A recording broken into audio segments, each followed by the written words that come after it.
DCS de Raymond Kopa 1958, l'année de la concrétion.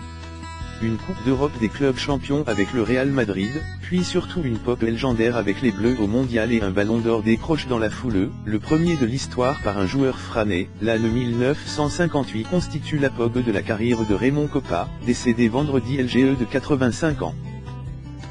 Dans l'histoire du football mondial, l'année 1958 évidemment marque l'avènement du roi Pelé, gamin au pied d'or qui a remporté en su de la première de ces 3 Coupes du Monde, 1958, 1962, 1970, avec le BR-Sil.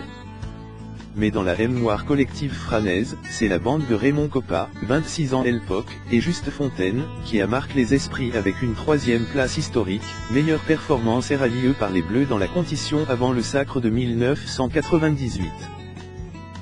Une performance d'autant plus remarquable que les Bleus étaient loin des TRE attendus. Entre l'accumulation de contre-performances lors de la saison 19 et 57-58e, une victoire en 7 matchs. Et la défection de plusieurs internationaux d'origine algérienne juste avant la compétition, dont les cadres Moustapha Zitouni et Rachid Mekloufi, pour rejoindre l'équipe du Front de Libération Nationale, c'est le scepticisme qui ergnait.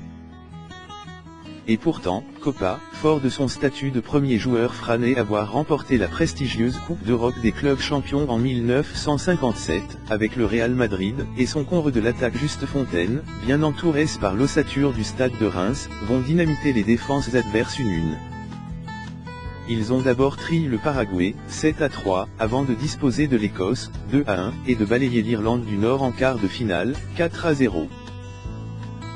Seul le BR-Sil du jeune Pelé, 18 ans, stoppa l'ascension des Franais, 5-2.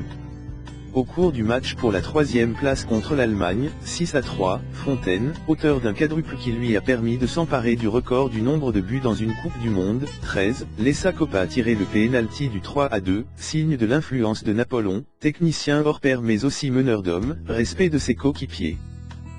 Raymond avait du caractère, moi aussi et a fait un duo magique, a déclaré vendredi l'AFP et Juste Fontaine, bouleversé par la disparition de Kopa dont il reste TRS proche. Il driblait et moi je marquais. C'était un dribbleur et tant qu'il n'avait pas fini, il ne donnait pas sa passe. Et j'étais toujours elle quand il la faisait, s'est-il encore souvenu. À défaut du sacre, les Bleus ont séduit la plante foot par leur style offensif et Kopa fut désigné meilleur joueur du tournoi. Il reçut aussi quelques mois plus tard le ballon d'or, une première pour un joueur frané, gravant jamais l'année 1958 dans la mémoire des Bleus.